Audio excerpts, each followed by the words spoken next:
Nancy DeMoss Wolgemuth diz que a relação entre homens e mulheres é muito mais do que somente, homens e mulheres. Essas diferenças entre homem e mulher, entre marido e mulher, entre masculino e feminino, que se destinavam a complementar um ao outro, deveriam nos fornecer uma imagem de como Deus é. Elas deveriam nos fornecer uma imagem da redenção, do amor de Cristo Salvador por sua igreja. Esse é o Aviva Nossos Corações com Nancy DeMoss Wolgemuth. Existe alguma diferença entre homens e mulheres? Deus nos criou únicos ou somos basicamente iguais? Nancy começou a abordar essa importante questão na semana passada em uma série chamada Uma Visão para a Feminilidade Bíblica. Como ouviremos hoje, esse é um tópico importante que ressalta as suas crenças sobre Deus. Aqui está Nancy na voz de Renata Santos.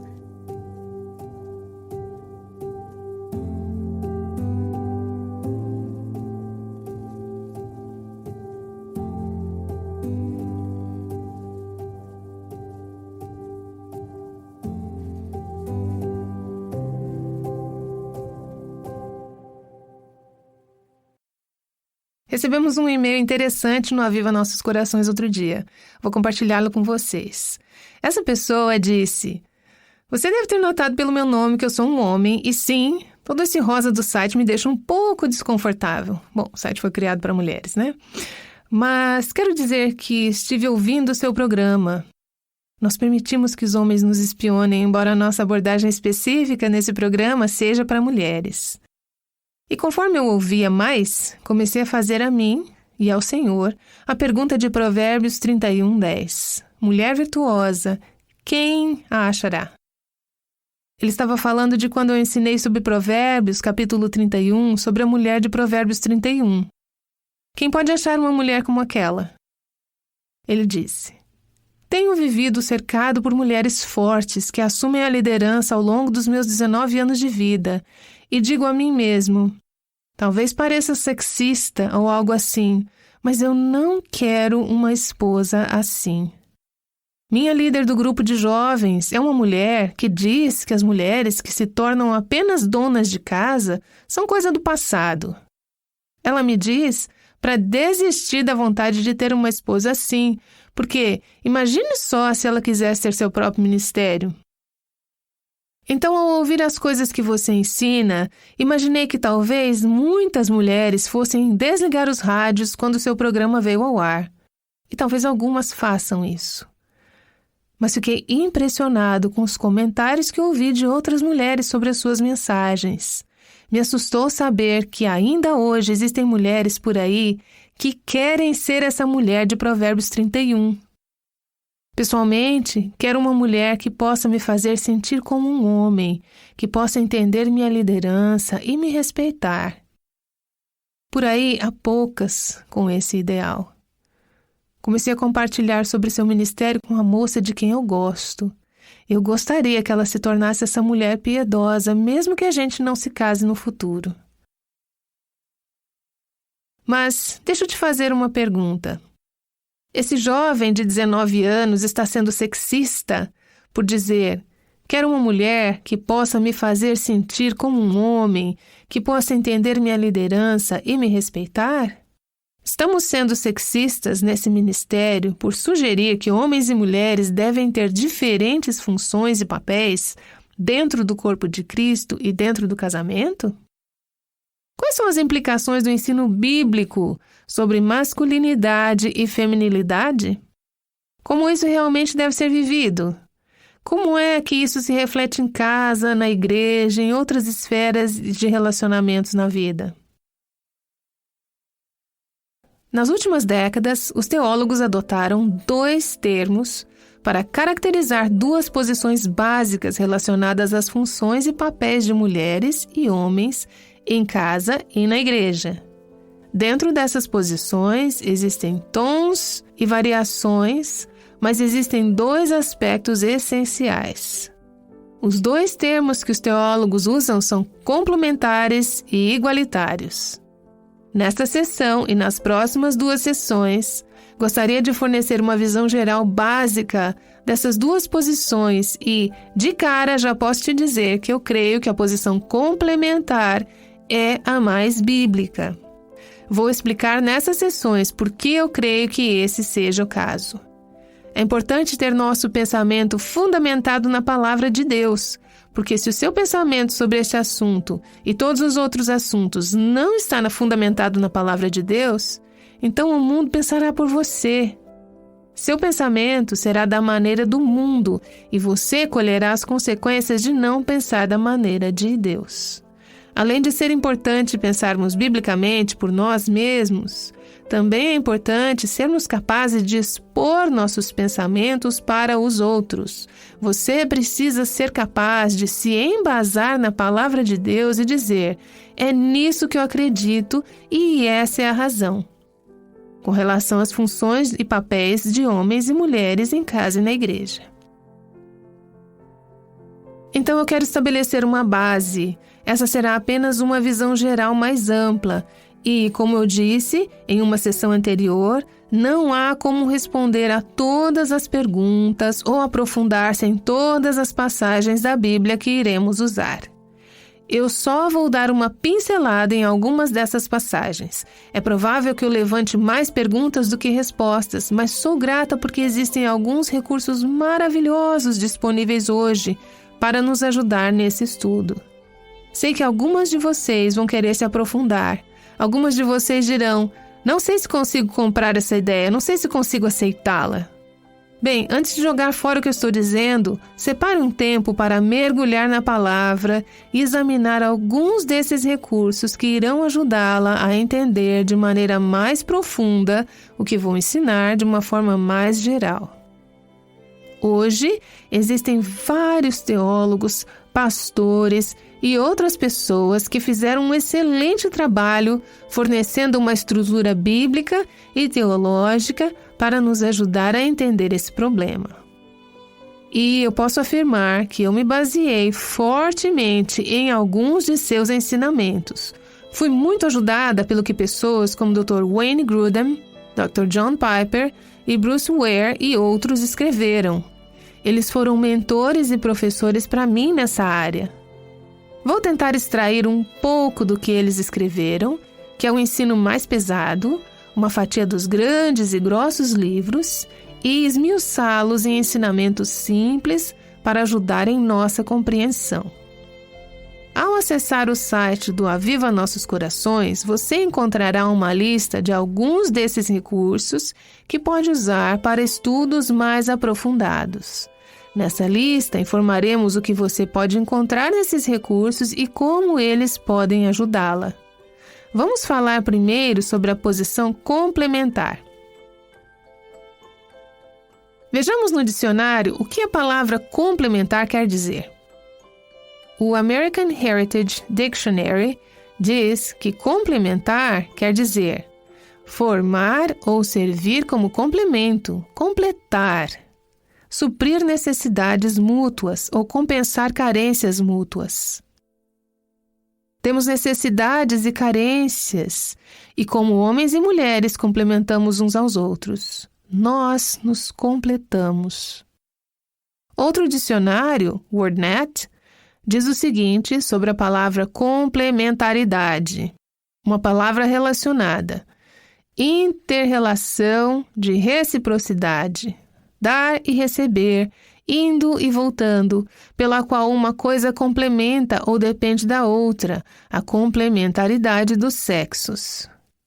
A posição complementar em relação aos papéis e funções de homens e mulheres no lar e na igreja, em particular, é resumida em um documento chamado The Danvers Statement, ou a Declaração de Danvers, que foi preparado por vários líderes evangélicos em Danvers, Massachusetts, em meados de 1987. A Declaração de Danvers foi publicada em sua forma final pelo Concílio sobre Masculinidade e Feminilidade Bíblicas no ano seguinte. Em nosso site, você pode baixar uma cópia da Declaração de Danvers. Meu incentivo é que você se aposse desse documento, que você leia, estude. Ele não é longo nem complexo, mas é uma ótima visão geral de cada ponto da posição complementar. As pessoas que assumem a posição complementar afirmam as coisas sobre as quais falamos durante as 2 últimas sessões. Que homens e mulheres são criados à imagem de Deus e que diante dele eles têm igual mérito, valor e dignidade como pessoas. Que existem diferenças entre homens e mulheres estabelecidas por Deus. Aqueles que assumem a posição complementar acreditam que Deus ordenou que houvessem distinções, diferenças nas funções ou papéis, masculino e feminino, no lar e na igreja. Que existem algumas funções no lar e na igreja que são reservadas para homens e algumas que estão mais sob o domínio e a responsabilidade das mulheres. Essas diferenças entre função masculina e feminina no lar e na igreja permitem que homens e mulheres complementem, completem uns aos outros. Ao cumprirmos nossos papéis únicos como homens e mulheres, refletimos algumas coisas importantes sobre Deus. Nós refletimos o desígnio de Deus, a maneira pela qual Ele criou as coisas e a maneira pela qual Ele ordenou que as coisas funcionassem. Refletimos a ordem criada por Deus. A propósito, o mundo está em um estado absoluto de desordem hoje. Eu penso sobre aquele versículo em Salmos que diz que a terra está com seus fundamentos abalados. Veja o Salmo 82:5. A terra está em desordem. As pessoas hoje em dia estão desorientadas, elas estão desestruturadas. Por quê? Porque elas não abraçaram, receberam e aceitaram a ordem de Deus. Então elas estão desordenadas. Quando agimos da maneira que Deus pretendia que agíssemos como homens e mulheres, refletimos a ordem e os papéis que existem dentro da Trindade. Nós refletimos algo poderoso sobre como Deus funciona em seu relacionamento consigo mesmo. Nós vamos falar sobre isso mais tarde, sobre os papéis do Pai, do Filho e do Espírito Santo. Quando cumprimos nossos papéis como mulheres, e quando os homens cumprem seus papéis como homens, também refletimos algo incrivelmente bonito sobre o grande plano redentor de Deus, sobre o relacionamento de Deus com sua igreja e o relacionamento de Cristo com sua noiva. Agora, dissemos que os complementaristas acreditam que existem características únicas e papéis distintos que homens e mulheres devem ter no lar e na igreja. Deixa-me te dizer o seguinte: eu sei que ao tocar nesse assunto, muitas ouvintes vão dizer: olha, agora não posso concordar, não dá para ficar ao seu lado nessa. Vou pedir para você segurar um pouco as pontas. Por favor, me ouça e depois ore e diga ao Senhor: Senhor, me mostre isso na Bíblia. Se essa mulher no rádio tiver entendido tudo errado, peço que o Senhor a endireite. Peço que Deus mostre a sua palavra para você. Eu só vou colocar a minha compreensão sobre isso.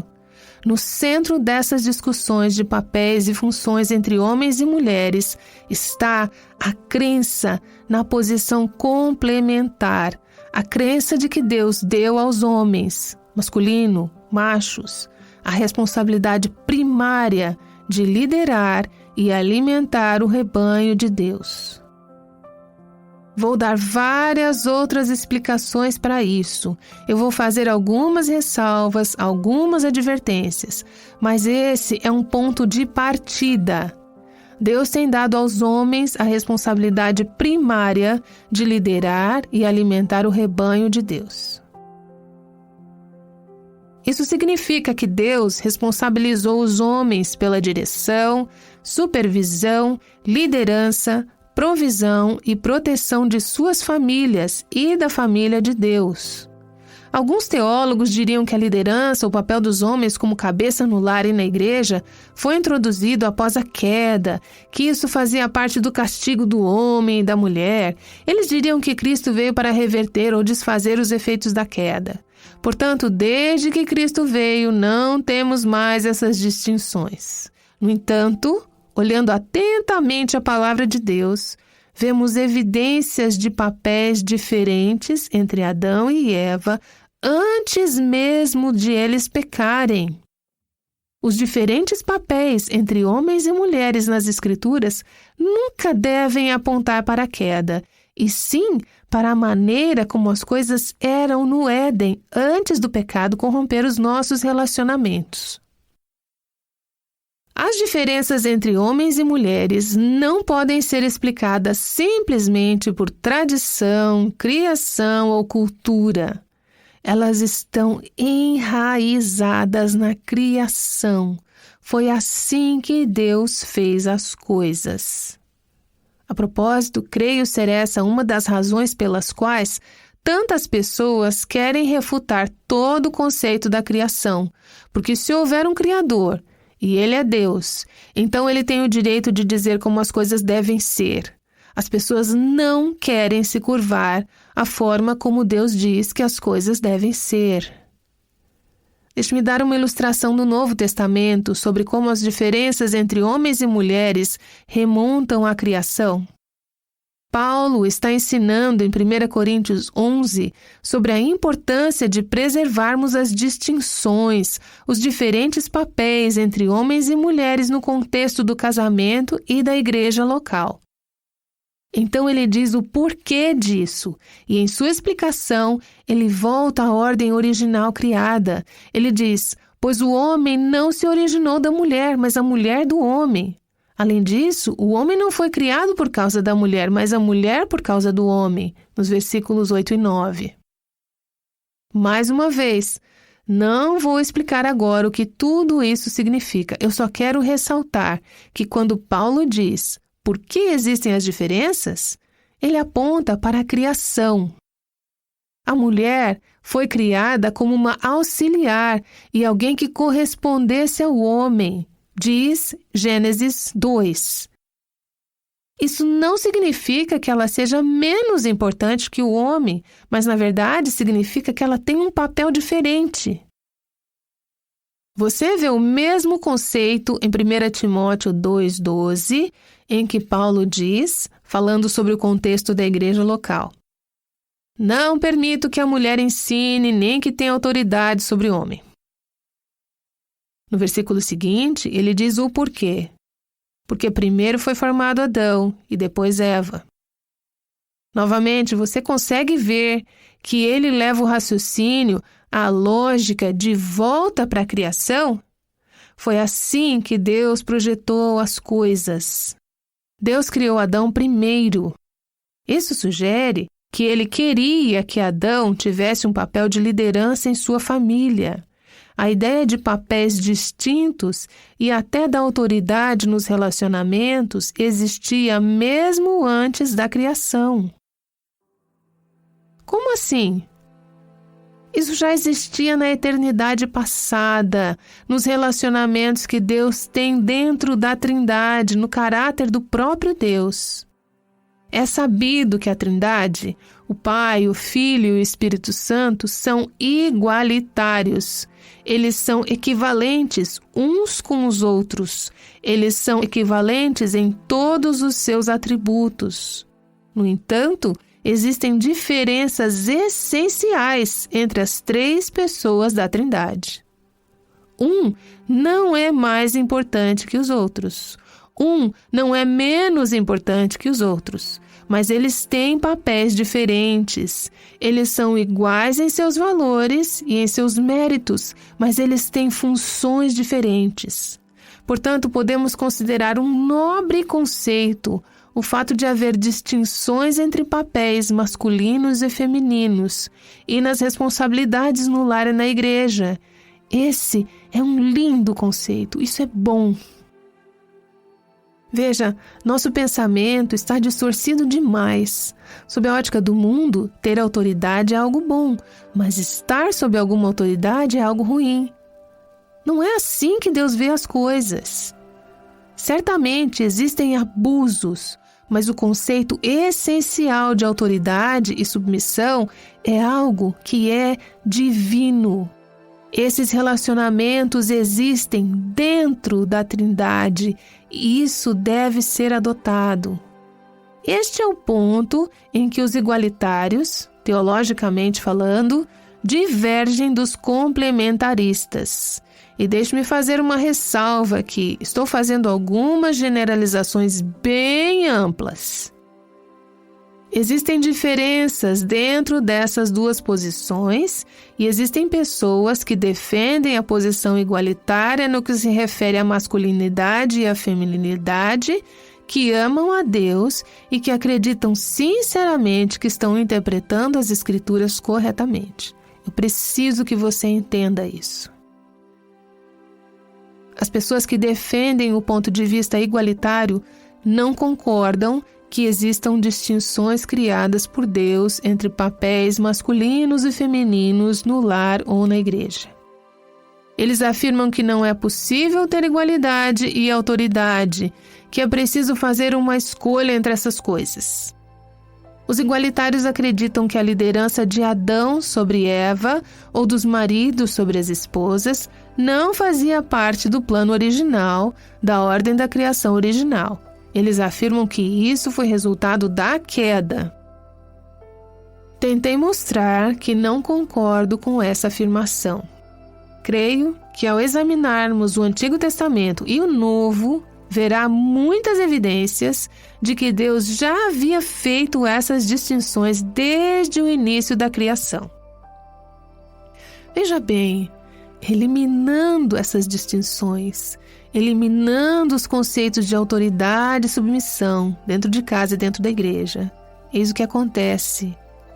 Eliminamos o que deveria ser uma imagem incrível do relacionamento entre Deus Pai e Deus Filho. E acabamos com o que deveria ser uma bela imagem do relacionamento entre Cristo e a sua igreja. Essas diferenças entre homem e mulher, entre marido e mulher, entre masculino e feminino, que deveriam se complementar, deveriam nos fornecer uma imagem de como Deus é. Elas deveriam nos fornecer uma imagem da redenção, do amor de Cristo Salvador por sua igreja.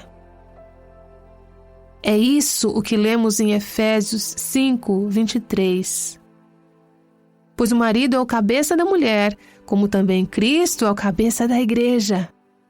Se eliminarmos a liderança no lar e na igreja, eliminamos a imagem de Cristo como cabeça de sua igreja. Cristo é o cabeça da igreja. E o versículo continua dizendo que é o seu corpo, do qual ele é o Salvador. É disso que trata a redenção. O próximo versículo continua dizendo: assim como a igreja está sujeita a Cristo, também as mulheres estejam em tudo sujeitas a seus maridos. Agora, essa não é uma série sobre submissão, e há muito que podemos dizer sobre isso e muitos versículos que podemos apresentar aqui. Eu só gostaria que você visse esse conceito de que a liderança de Cristo sobre a sua igreja deve ser retratada com homens assumindo a liderança bíblica e piedosa em suas casas e na igreja local.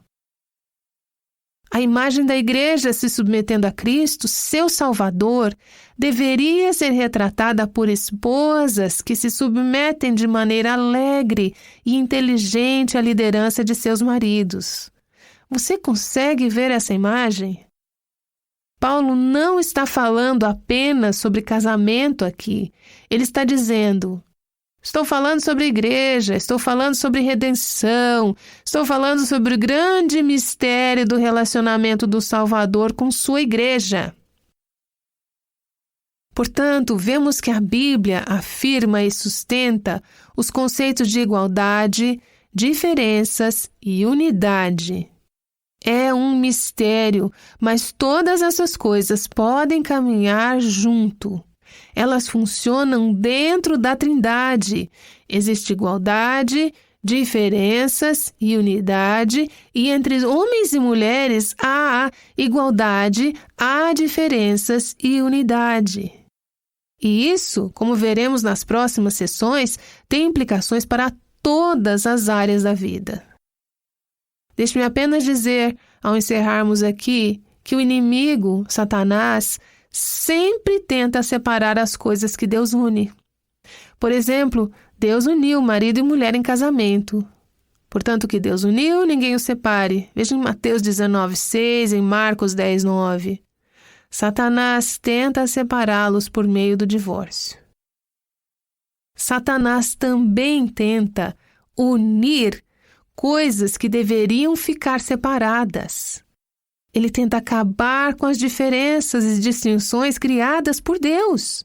Ele tenta tornar tudo igual, em nome da igualdade. E, em última análise, essa maneira de pensar é destrutiva para o casamento, para os homens, para as mulheres, para os filhos e para a nossa cultura.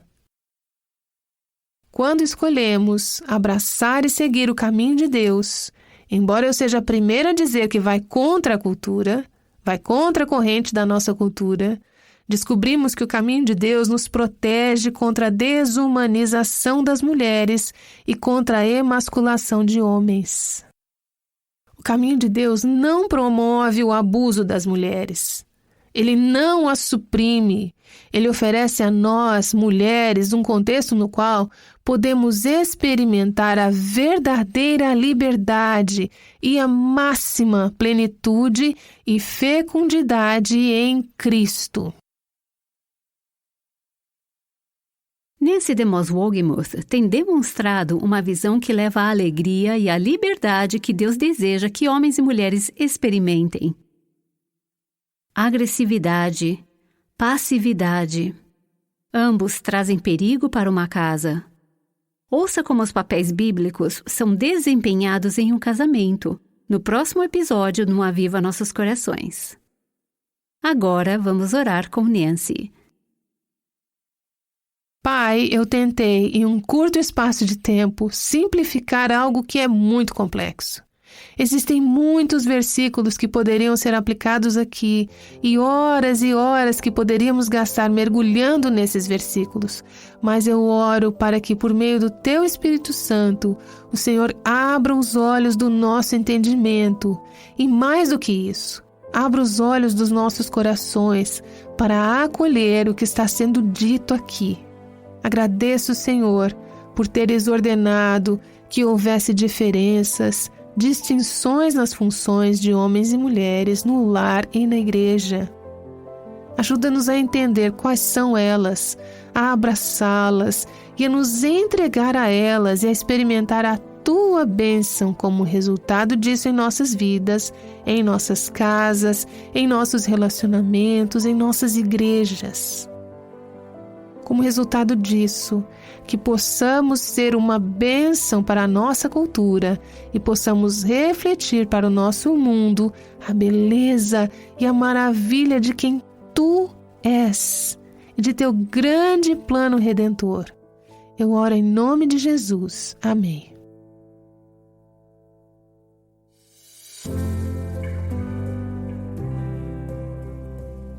Aviva Nossos Corações, com Nancy DeMoss Wolgemuth, faz parte do ministério Life Action.